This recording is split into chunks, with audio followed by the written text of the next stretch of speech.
ሰላም ጤና ይስጥልን ውድ የቻናላችን ተከታዮች እንዴት አላችሁ እያል ዩቲዩብ ቻናል በኦንላይን በማስተማር ላይ ይገኛል። የምናስተምረው አማርኛ፣ እንግሊዘኛ፣ ሂሳብ እና እንዲሁም ሌሎችን የትምህርት አይነቶች ሲሆን በየትኛውም ሀገር ሆናችሁ በኦንላይን መማር መከታተል የምትፈልጉ ታች ቪዲዮ ላይ ባስቀመጥነው ስልክ በኢሞ፣ በዋትስአፕ፣ በቴሌግራም ሃሎ ይበሉን፣ ይደውሉልን፣ መማር መከታተል ይችላሉ። እሺ ውድ የቻናላችን ተከታታዮች እንዴት አላችሁ? በያላችሁበት ሰላማችሁ ይብዛያል። ዛሬ ደግሞ ይዘንላችሁ የመጣን በሁለተኛ ፊደሎች የቃላት ምስረታ ይሆናል። ፊደሎችን አገጣጥማችሁ ለማንበብ የተቸገራችሁ ከዚህ በፊትም በመጀመሪያ ፊደሎች ሰርተናል። ይሄንንም በድጋሚ ይዘን መጥተናል ማለት ነው። ለቻናሉ አዲስ ስለሆናችሁ ላይክ፣ ሼር፣ ሳብስክራይብ እያደረጋችሁ ቤተሰብ ሁኑ። አማርኛ መማር ለሚፈልጉ በሙሉ አድርሱልን። ሌላኛው በኦንላይን መማርና መከታተል ለምትፈልጉ ከታች ቪዲዮ ስር ባስቀመጥነው ስልክ በኢሞ፣ በቴሌግራም፣ በዋትስአፕ ይደውሉልን። አሁን ወደ ትምህርታችን ማለት ነው። እሺ ወደ ትምህርታችን ስንገባ ይቺ ማነች? ሁ ሁ። ይቺስ ኔ፣ ይቺ ታ። በአንድ ላይ ምን ይሆናል? ይሄ ሁ ኔ ታ። ሁኔታ። የአንድን ነገር ሁኔታው ምናምን ስንል ሁኔታ ብለን ስንጽፍ እንደዚህ እንጽፋለን ማለት ነው። ሁኔታ። ይቺስ ሁ፣ ይቺ ለ፣ ይቺ ት። በአንድ ላይ ሁ ለ ት። ሁለት ሁለት። እሺ ይሄስ? ይቺ ደግሞ ሁ፣ ይቺ ሉ፣ ይቺ ም። በአንድ ላይ ሁ ሉ ም። ሁሉም። ምን ይሆናል? ሁሉም። እሺ ይቺስ? ሁ፣ ይቺ ሴ፣ ይቺ ን። እስኪ በአንድ ላይ ስናነበው ምን ይሆናል? እቺ ሁ ነች፣ እቺ ሴ ነች፣ እቺ ደግሞ ን። በአንድ ላይ ሁ ሴ ን።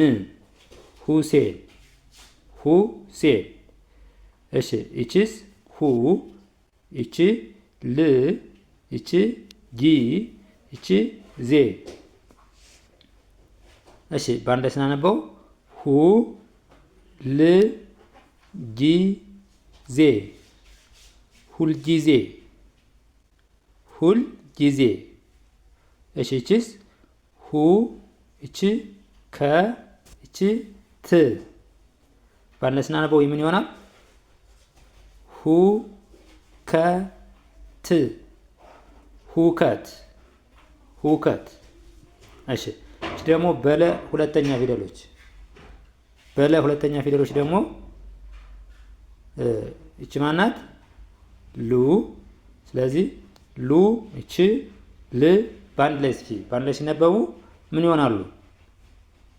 እስኪ ሞክሩት። ይሄ ሉ ል ሉል ሉል ይሆናል ማለት ነው።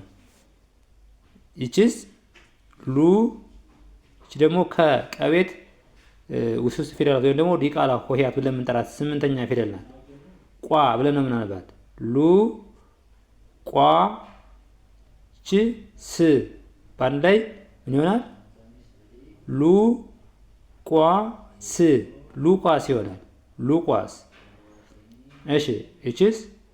ሉ፣ ይቺ ሌ። እስቲ በአንድ ላይ ችን ቅልል አድርጎ ለማንበብ ለምሳሌ ምንም ትርጉም ያለው አይመስልም። ስታነቡት ግን ትርጉም አለው። እስቲ ሉ ሌ። ሉሌ የሰው ስም ሊሆን ይችላል፣ አሊያ ደግሞ ሌላም ሊሆን ይችላል። ምን ይሆናል?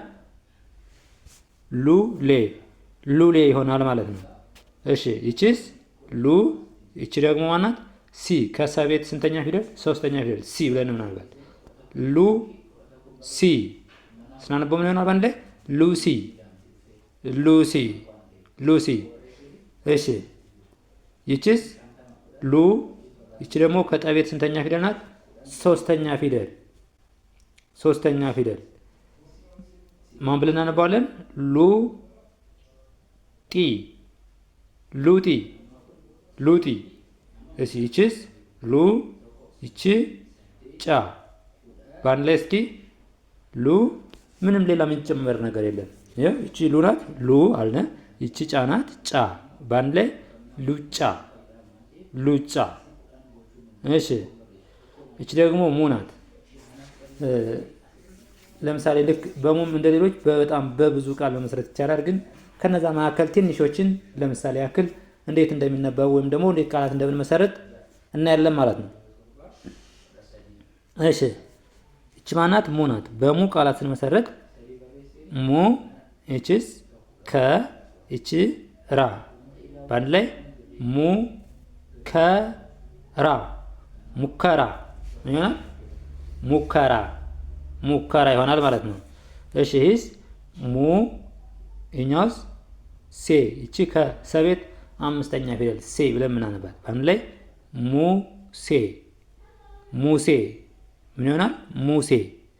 እሺ ይቺስ ሙ ይቺስ ስ እቺ ና ከነቤት አራተኛ ፊደል ና ብለን የምንጠራት ፊደል ነች ማለት ነው። ስለዚህ ምን ይሆናል? ይሄ ሙ ስ ና ሙስና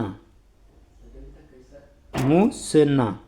እሺ ይቺስ ሙ ይቺ ዝ እስኪ በአንድ ላይ ሙዝ ሙዝ። በጣም ቀላል ማለት ነው። ሙዝ ፊደሎችን ቀጥታ ማጥራት ነው። ስለዚህ በዚህ ተለማመዳችሁ ሌሎችንም ለማንበብ በጣም በቀላሉ ልታነቡ ልትጽፏቸው ትችላላችሁ ማለት ነው።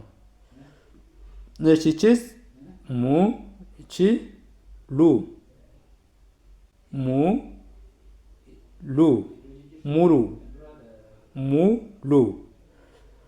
ይቺ ሙ ይቺ ዚ ይቺ ቃ። እስቲ በአንድ ላይ ምን ብለን እናነባዋለን? ሙ ዚ ቃ ሙዚቃ ሙዚቃ። እሺ ይቺ ማነች? ሱ ናት። እቺ ደግሞ ሁለተኛ ፊደል ሱ ብለን ነው የምናነባት። እሺ ሱ ይቺ ስ በአንድ ላይ ሱ ስ ሱ ስ ሱስ ብለን እናነባዋለን ማለት ነው። ሱስ። እሺ ይቺስ ሱ ይቺ ደግሞ ከረቤት ሬ ሶስተኛ ፊደል ሪ በአንድ ላይ ስናነባው ሱ ሪ ሱሪ በአንድ ላይ ብለን እናነባዋለን። ሱሪ ሱሪ ሱሪ። እሺ ይቺስ ሱ ይቺ ደግሞ ከደቤት አራተኛ ፊደል ማን ብለን ነው የምናነባት? ዳ ዳ። ይቺ ደግሞ ከነቤት ስድስተኛ ፊደል ን በአንድ ላይ ሱ ዳ ን ሱ ዳ ን ሱዳን ብለን እናነባዋለን። ይቺስ ይቺ ሱ ይቺ ደግሞ ከፈቤት ስድስተኛ ፊደል ፍ ፍ በአንድ ላይ ሱፍ ሱፍ ብለን እናነባዋለን። ሱፍ። እሺ ይቺስ ሱ ይቺ ማ ይቺ ሌ በአንድ ላይ ይቺ ከመቤት አራተኛ ፊደል ማ ብለን ነው የምናነባት። ይቺ ደግሞ ከለቤት አምስተኛ ፊደል ሌ ብለን ነው የምናነባት። በአንድ ላይ ሱ ማ ሌ ሱማሌ ማን ብለን እናነባዋለን? ሱማሌ። እሺ ይሄኛውስ? እኛው ደግሞ ሱ ይቺ ማናት? ስ ከሰቤት ስድስተኛ ፊደል ስ ብለን እናነባታለን። በአንድ ላይ ሱ ስ ና ሱስና ሱስና።